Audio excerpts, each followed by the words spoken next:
बच्चों, इस तरह से कोशिका में पाए जाने वाले विभिन्न कोशिकांगों को आपने पढ़ा।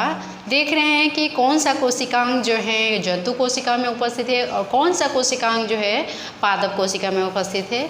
आपको कुछ अंतर समझ में आ रहा है।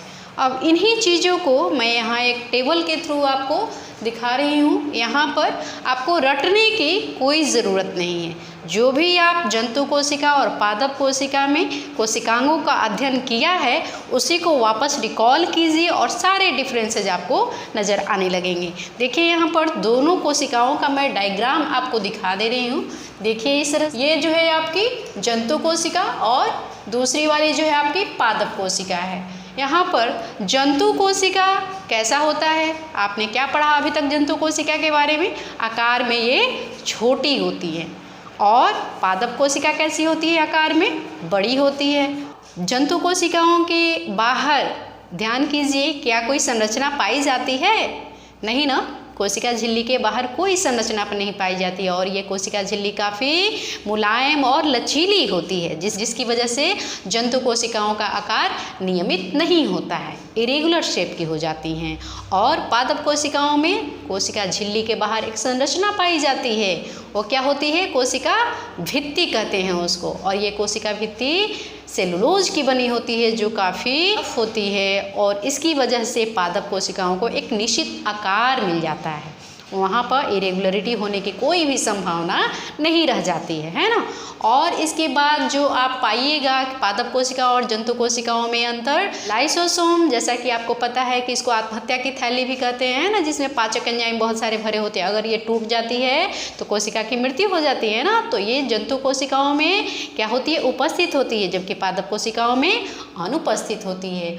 नेक्स्ट अंतर जो है आपका लवक जो है आपका जंतु कोशिकाओं में अनुपस्थित होता है और पादप कोशिकाओं में ये उपस्थित होता है, जिसकी वजह से पत्तियों का रंग हरा होता है, फूलों का रंग डिफरेंट कलर का होता है, बीजों का भी रंग होता है।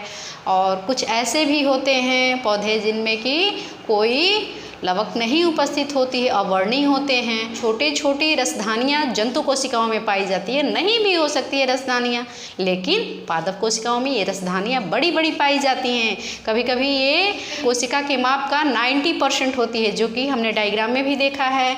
और ये यहाँ पर बड़ी बड़ी रसधानियाँ हो जाने का कारण है पौधे का बहुत तेज गति से वृद्धि होना।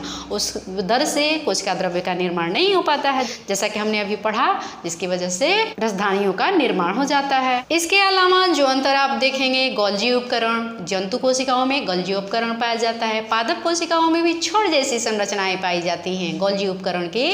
और इसके लिए एक स्पेशल वहाँ पे अलग सा नाम हो जाता है डिक्टियोसोम।